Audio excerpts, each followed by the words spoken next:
네, 안녕하십니까. 깡생클럽 강제 전문가입니다. 오늘 시장 괜찮은 것 같아요. 어저께 이제 미증시가 또 급락이 나왔죠. FOMC 회의 결과가 나온 다음에 미증시가 바로 급등이 나왔었다가 어제 같은 경우는 이제 여러 가지 이슈가 있다 보니까 그 부분이 급락으로 떨어졌었는데 국내 증시가 그 여파를 오전에는 출발할 때 받았었지만 강하게 반등이 나와서 이제 마감이 되는 모습이었었는데 투자 심리 자체가 좀 개선된 것 같은 느낌이 물씬 나타난 것이 개인들의 매매가 좀 많이 이루어지고 있는 중성과 코스닥 이쪽에서의 반등이 더 강하게 나타난 모습이었고요. 외국인들의 매도세도 이제 예전만큼 출회가 되지 않는 그런 구조가 나왔었고 기관에서의 매수세도 그대로 이어졌었기 때문에 국내 증시는 이제 어떻게 보면 이제 미증시하고는 조금은 차이가 나타나는 그런 모습이 나타났는데 국내 증시가 앞전에도 말씀드렸듯이 사실 선진국과 신흥국이 그동안 이제 계속해서 상대적인 수익률 차이가 많이 났던 부분 그리고 신흥국 내에서도 산유국가 그리고 우리나라 같이 아시아 제조국가 이쪽에서는 차이가 좀 나타나줘야 되는데 그 흐름이 이제 앞으로 나타나는지가 상당히 좀 중요해지지 않나 그렇게 보고 있습니다. 그래서 어느 정도 국내 증시는 차별화가 나타날 가능성이 높다고 보였는데 외국인의 매수세가 유입이 되는 시점이 언제가 되느냐 이게 가장 중요하지 않을까 그렇게 생각이 듭니다.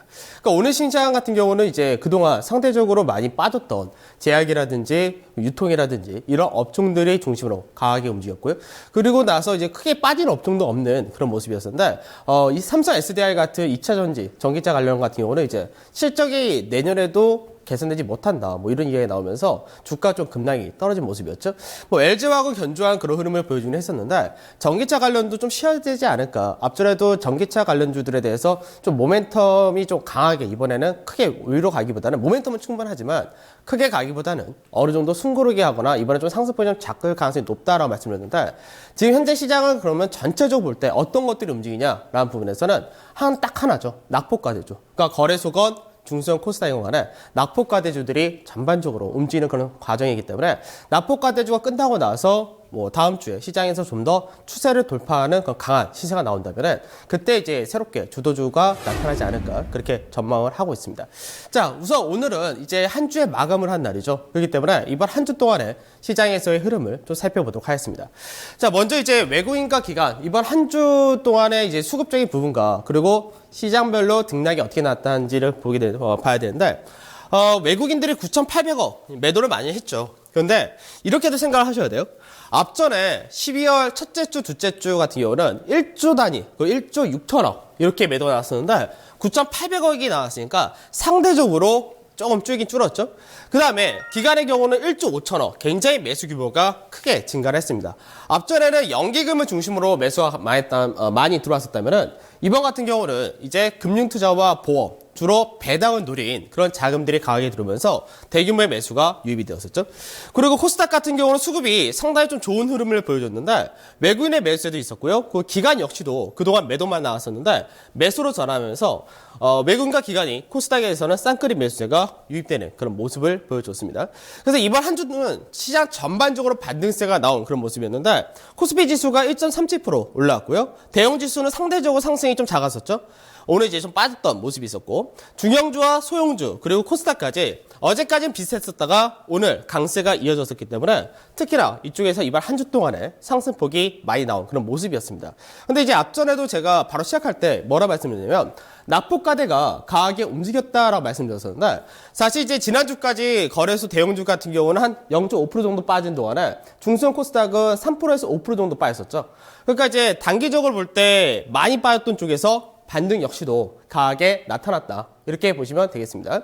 그러면 시장에서 한 주 동안 이렇게 수급이 나타나는데 증시 자체 분위기는 상당히 많이 좀 안정감을 찾는 모습이 나타나는데 그만큼 수급적인 부분에서도 외국인의 매도세가 크게 나타났지만 실제 늘 똑같듯이 삼성전자를 중심으로 한 자사주 매 기업들을 중심으로 매도가 나왔기 때문에 그 부분을 배제를 한다면 실제 외국인들의 매도세는 그렇게 크지 않았다라고도 볼 수 있을 것 같습니다. 그러니까 한 주 동안에 거래소 시장에서 외국인과 기관이 매매했던 종목들을 좀 보도록 하죠.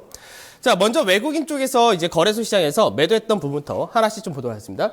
자, 공통점이 있죠. 삼성전자, 삼성전자 우선주, 그리고 삼성화재와 삼성생명 전부 다 자사주 매입을 하는 기업들인데요.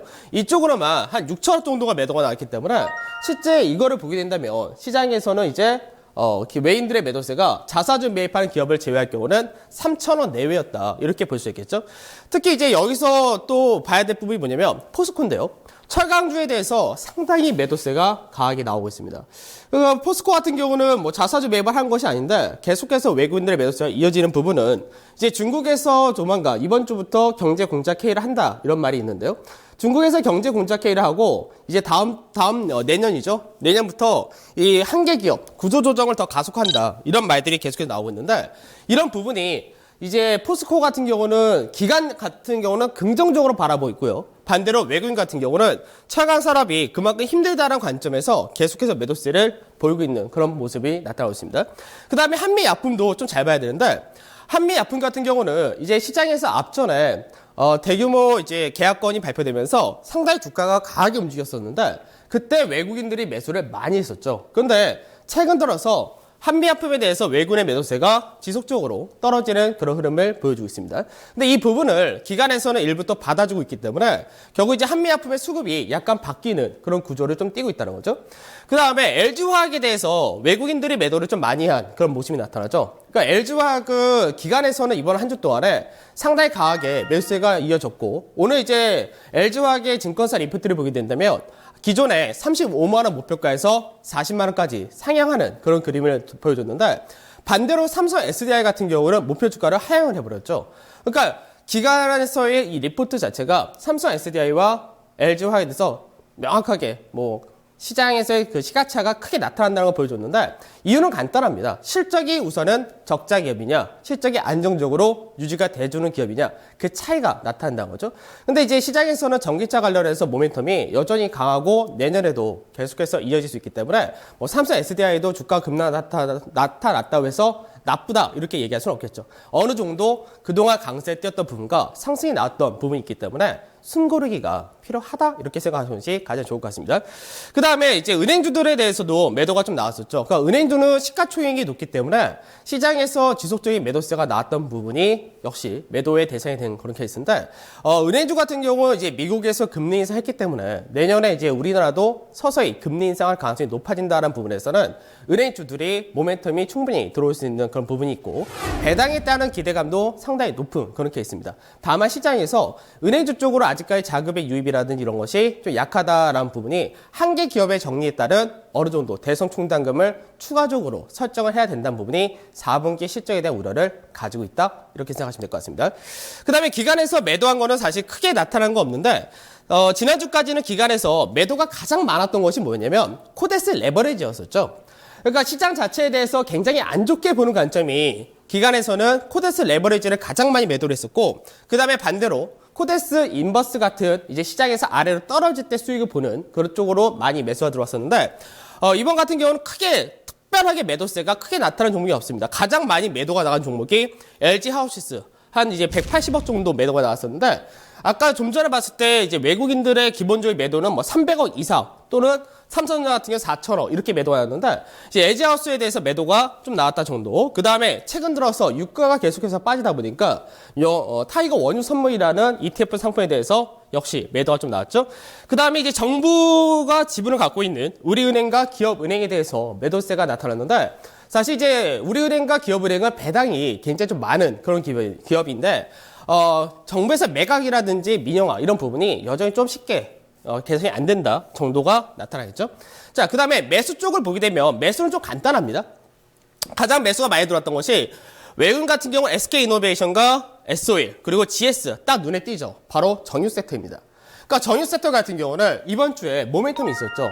유가는 빠졌고 정제 마진도 어느 정도 추가적인 강세가 좀 꺾였다라고 제가 말씀을 드렸었는데 미국에서 원유 수출 제한을 이제 해제하겠다.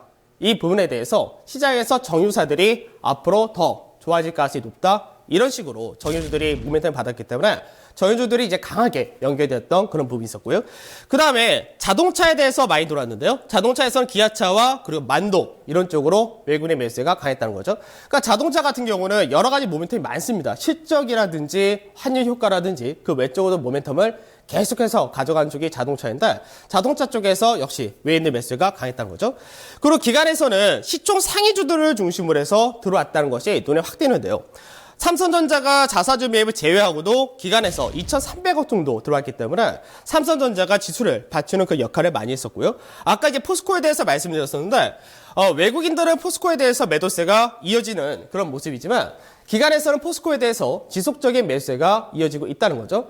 그러니까 이제 중국에서의 차강 산업에 대한 구조조정 그리고 내년에 있을 중국에서의 1대1로 정책과 AIB 출시에 따른 아시아 시장에 대한 인프라 투자 이 부분이 철강 수요를 증가시킬 가능성이 높다. 그리고 공급 자체도 완화될 가능성이 높다는 점에서 포스코에 대해서 기관에서는 여전히 좋은 관점이다. 이렇게 보여지죠. 그 다음 현대모비스와 현대차도 역시 마찬가지인데요. 자동차는 여전히 모멘텀이 많기 때문에 외국인이나 기관이나 자동차에 대해서는 상당히 좋은 관점을 가지고 있다. 이렇게 보시면 되겠습니다. 그 다음에 한미약품이 눈에 띄죠. 아까 외국인들이 한미약품에 대해서 매도세를 많이 했다라고 말씀드렸는데 반대로 기관에서는 매수를 많이 했다고 했죠. 그러니까 어느 정도 시장에서 수급의 교체가 약간 나타나는 모습인데 차트상에서는 사실 크게 기대를 할 수 없는 그런 차트이기도 합니다. 그래서 차트를 한번 오늘은 한미약품을 보면서 설명을 해드리도록 하죠. 이제 한미약품 같은 경우는 이제 여러 가지 이슈가 있었죠. 사실 뭐 기술 계약이라든지 이런 부분이 상당히 시장에서는 굉장히 좋게 평가를 한 것이 국내 기관이고요.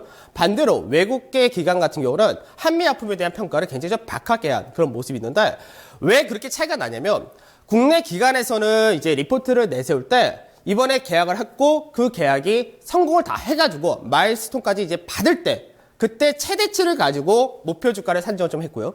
반대로 외국계 증권사 같은 경우는 그게 성공할 수 있는 가능성과 실패할 가능성을 볼 때 실패했을 때의 그 라인대로 목표가를 제시했기 때문에 가격대 자체가 굉장히 크게 차이가 난다. 이렇게 생각을 하셔야 될 것 같습니다.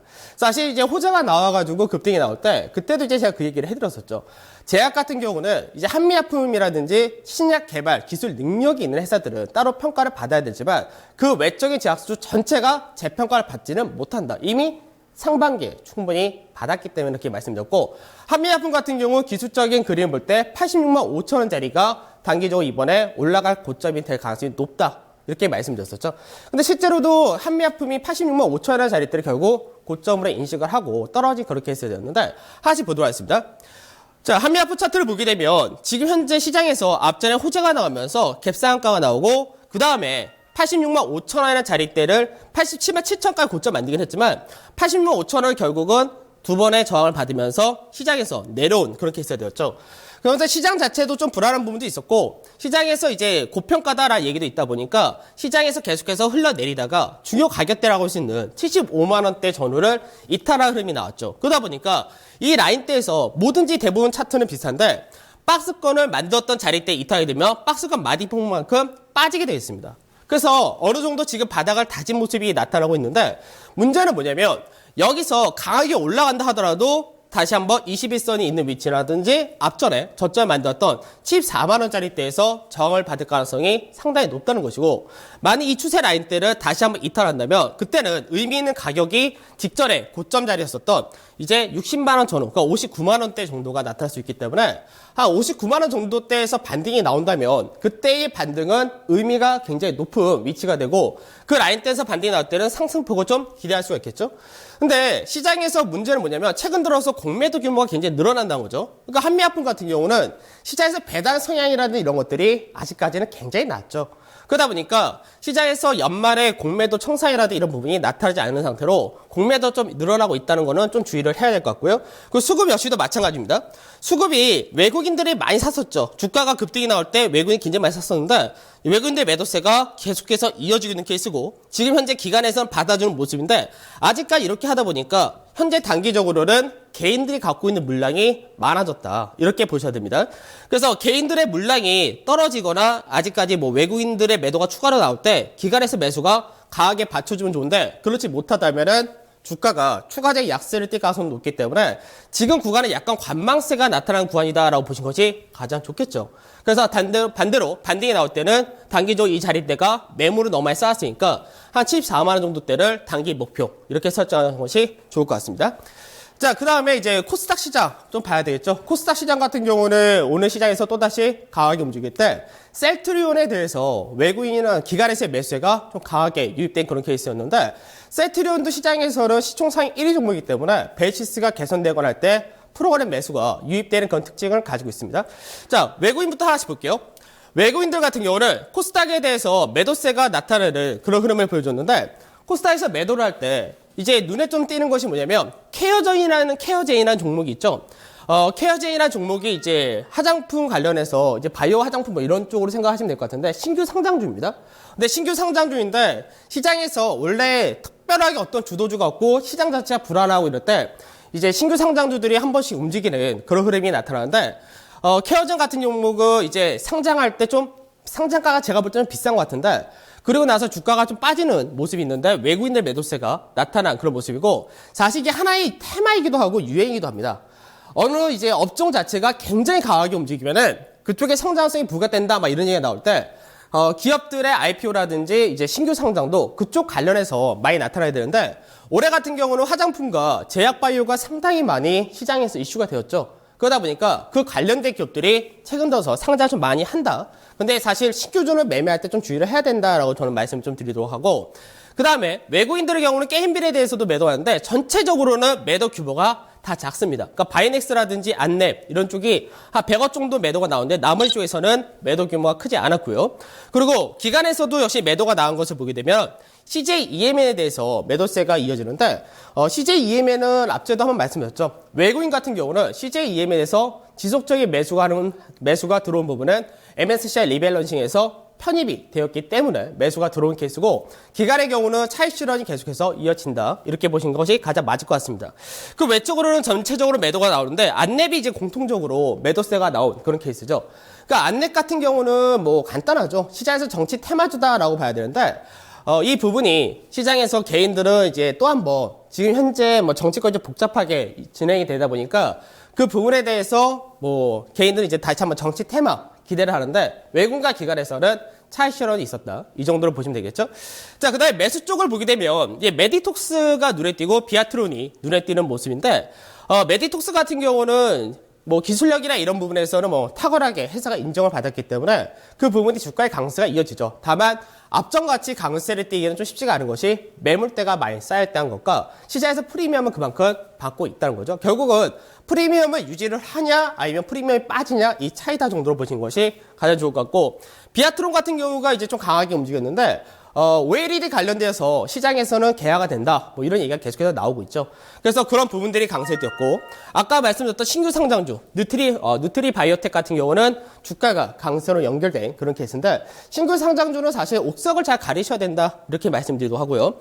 그다음에 기관에서는 매수가 들어온 걸 보게 되면은 기관에서는 이제 셀트리온에 대해서 가장 많이 매수가 들어왔고 뭐 바이로메드라든지 다른 종목들 다 들어오긴 했는데 바이로메드 같은 경우는 앞전에 시장에서 굉장히 강하게 움직였다가 이번 한 주 동안 상당히 너무 많이 빠진 그런 케이스죠. 그러니까 주가 자체가 지금 이제 어떤 앞전에 강세 띄었던 그런 종목들이 아주 강하게 연결되기보다는 어느 정도 상승이 나오면 바로 차익 실현이 좀 떨어지는 그런 케이스이기 때문에 앞전같이 이제 상반기에 강했다라고 해가지고 하반기도 계속 강하다 이런 관점 좀 버리셔야 되지 않을까 그렇게 생각이 듭니다. 그 다음에 게임빌 같은 경우가 이제 외국인들은 매도를 했는데 기관에서는 매수가 들어온 그런 모습이었고 원희 IPS와 테스 대표적으로 반도체 장비주죠. 그러니까 반도체 장비주 같은 경우는 시장에서 실적이 좋은데도 불구하고 하이닉스와 함께 시장에서 굉장히 좀 많이 빠진 그런 케이스였습니다. 근데 이제 반도체 장비주가 실적 자체가 양호하다라는 부분과 그리고 내년에 대한 실적 기대치가 최근 들어서 부각이 되면서 이들 종목들이 좀 강세가 이어진다 보시면 되겠죠. 그러니까 이 중에서 게임비를 한번 보도록 하겠습니다. 사실 게임비 같은 경우도 이제 작년과 올해 초까지 굉장히 주가가 강했습니다. 사실 이 부분도 똑같았는데 우리나라가 지금 시장에서 여전히 뉴스도 마찬가지고 항상 나온 얘기가 중국에 진출한다고 하면은 굉장히 대박이다라는 생각을 가지고 있죠. 그리고 중국 자본이 국내 기업들에 대해서 투자가 들어온다고 하면은 그 역시도 대박이다. 이런 공식이 좀 세워져 있는데 사실 너무 약간 그거는 또 과장된 부분이 아닌가 그렇게 생각을 한 것이 중국의 게임 회사가 어마어마하고 중국에서 한 1년 동안에 출시한 게임 수도 어마어마합니다. 상상을 초월할 정도로 굉장히 많은데 우리나라 예전에 게임 강국이었죠. 근데 지금은 사실 중국의 게임이나 이런 것들이 오히려 역으로 국내에 들어오는 그런 케이스가 나타날 정도로 중국에서의 게임이 기술력이 굉장히 높아졌기 때문에 국내 게임 회사들이 중국에 진출한다 이런 부분이 추가적인 모멘텀은 받지 못하고 있습니다. 근데 게임이 같은 경우도 마찬가지인데 2012년도에 이제 한번 주가가 굉장히 강하게 움직였었죠. 그러고 나서 주가가 굉장히 또 한번 크게 무너지고 그 이후에 중국에서 이제 진출한다는 부분이 나타나면서 다시 한번 주가가 엄청나게 강세를 띄었었죠. 그러다 다시 한번 내려다 보니까 결과적으로는 시장에서 전체 채널을 그린 상태에서 움직이고 있다는 거죠.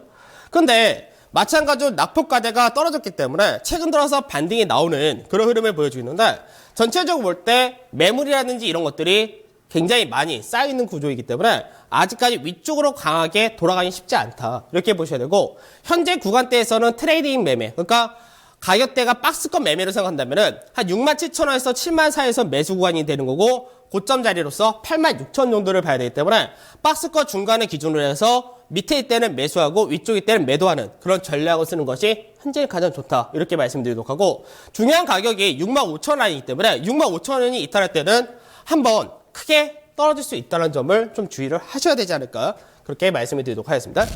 자, 그리고 나서 이제 어느 정도 이번 한 주 동안에 그러면 외국인과 기관의 매매 동향 거의 다 살펴봤는데, 중요한 거는 이제 국내 증시가 앞전에 제가 말씀드렸듯이 차별화가 가능하냐, 이 부분이 되겠죠. 사실 미증시가 강하게 간다라고는 사실 보기가 힘든 것이, 현재 미국의 증시 자체는 너무나 상승 기간이 길었었고, 어느 정도 금리 인상을 하게 될 경우 실제적으로 미증시가 금리 인상하면서 강세가 이어졌던 경우는 역사적으로 좀 드뭅니다. 반대로 신흥국 같은 경우는 그 효과가 좀 나타난 케이스가 많았었는데, 이번에도 사실 우리나라 증시를 비롯해서 아시아 신흥국은 차별화가 돼야 된다라는 관점을 가지고 있는데, 오늘 시장에서 좀 중요한 이슈가 하나 있었죠. 그러니까 우리나라 투자자분들은 오늘 별로 신경 안 쓰실지는 모르겠는데, 일본에서의 통화정책회의가 있었습니다. 그러니까 일본의 통화정책회의에서 이제 주식 관련된 ETF 쪽으로 매년 3,000억 개 이상을 증액시키겠다, 이런 얘기가 처음에 나왔던 거죠. 그러니까 시장에서는 미국에서 양적 완화가 이제 금리 인상이 시작이 됐는데, 일본에서 통화 정책이 추가적인 양적 완화인 줄 알고 처음에는 급등이 나타났었습니다. 그런데 실제로 양적 완화 규모는 그대로 유지를 한다는 거죠. 그러니까 양적 완화 규모는 동일한 상태에서 여기 ETF 쪽에다가 증액을 좀 해준다, 이런 쪽밖에 안 됐다는 거죠. 그러다 보니까 일본 증시가 발표 나왔을 때 2.6%까지 급등이 나오다가, 그리고 나서 1.9%의 급락으로 떨어지는 한 4.5% 이상의 변동폭을 오늘 나타내줬고요. 거기다가 일본의 엔달러 환율도 역시 마찬가지로 장중에 123엔을 넘어갔다가 결국 현재는 121.5엔까지 떨어졌는데, 왜 일본의 시장에서 이런 양적 완화 중요하냐면, 우리나라 증시가 앞전에 이제 일본에서 엔화 약세가 이어질 수 있는 통화 정책이 나타나면서 상대적으로 국내 증시는 매도가 나왔고, 반대로 일본 증시는 매수가 나오는 그런 흐름이 있었죠. 우리나라가 이제 언론에서 항상 떠드는 얘기가 있어요. 일본하고 중국 사이에서 우리나라가 너클리커다, 뭐 이런 식으로 항상 샌드위치다, 뭐 이런 식으로 얘기를 많이 하는데, 사실 그 부분은 뭐 완전히 맞는 얘기는 아닙니다. 근데 시장에서 그런 얘기를 계속해서 한다는 거죠. 그렇기 때문에 엔화가 만일 추가적인 약세를 띈다면은 그때는 국내 증시가 여파를 또 받을 수 있을 텐데, 현재는 그런 반대되는 그림이 나타날 가능성이 높다, 이렇게 볼 수 있겠죠. 자, 일본 차트 한번 보도록 할게요. 일본 차트가 실제적으로 2012년도부터 어마어마하게 올라갔습니다. 이때가 실제적으로 양적 완화 규모를 확대하고 시행을 할 때였었던 거죠. 그래서 국내 증시가 2012년도부터 사실 상대적으로 일본 증시 대비해서 또 약세를 띄었었고, 그 당시 자동차 섹터라든지 이런 쪽이 상당히 안 좋게 나타났었죠. 그러면서 계속해서 일본의 엔화 약세가 이어졌었고, 추가적으로 미국에서도 뭐 달러 강세 뛸 때 일본의 엔화는 반대로 약화가 되기 때문에 그 부분이 주가로 강세를 띄었던 거죠. 그래서 2007년도 금융위기가 나왔던 자리대를 돌파를 했던 그런 흐름이 있었는데, 최근 들어서 모습을 보게 되면 지금 N자형으로 이제 쌍봉을 만드는 그런 과정을 보이고 있다는 거죠. 그래서 추가적으로 일본에서 엔화가 약세에서 강세로 전환될 가능성도 배제할 수가 없는데, 그렇게 된다면 이제 일본 증시가 중요 라인대인 18,000포인트를 이탈할 가능성이 높아지게 됩니다. 그러니까 18,000포인트 이탈한다면 일본 증시는 꺾이게 될 건데요. 이게 일본 증시가 꺾이니까 신흥국, 선진국이 나쁘다, 이게 아니라 일본 증시가 꺾이는 만큼 국내 증시는 상대적으로 강세될 가능성도 배제할 수 없다, 이렇게 보셔야 됩니다. 그래서 앞전에 말씀드렸듯이 신흥국과 선진국 증시가 어느 정도 차별화가 나타나야 되고, 신흥국 안에서도 산유국과 어느 정도 글로벌 경기에 민감한 우리나라, 이쪽은 좀 차이가 나타나는 것이 당연하지 않나, 그렇게 계속해서 보는 겁니다. 실제로 우리나라가 이제 계속해서 한중일 관련해서 뭐 경쟁력이 없다, 이런 얘기를 하지만 실제 경쟁력을 보게 되면은 차이는 많이 나타나지 않습니다. 오히려 일본 제조업 시장이 상당히 약화된 모습이고, 중국이 계속해서 올라가고 우리나라는 어느 정도 유지가 된다, 이렇게 보시면 되는데, 한중일 제조업 비중을 보게 된다면 간단하죠. 금융위기가 터졌을 때 가장 우리나라 같은 경우가 급락이 떨어지죠. 왜냐하면 우리나라 경기 자체라든지 무역 규모가 수출 쪽으로 치우쳐져 있기 때문에 글로벌 경기 위기는 가장 우리나라에서 안 좋은 케이스인 거고, 실제로 일본 같은 경우는 계속해서 제조업 시장이 약화되는 그런 모습을 띠고 있다는 거죠. 그러다 보니까 엔화 약세라든지 이런 수출 정책을 통해서 일본의 제조업을 부흥시키려고 한 것인데, 실제로는 아직까지 회복이 안 된다는 거고, 우리나라가 중국보다는 지금은 약간은 처져 있는 그런 상태지만 예전에 비해서 아직까지 우리나라의 증가세는 이어지고 있다, 이렇게 보셔야 됩니다.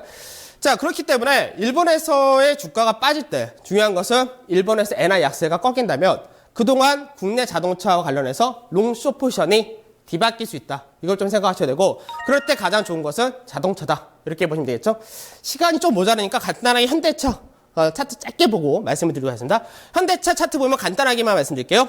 3단 하락이죠.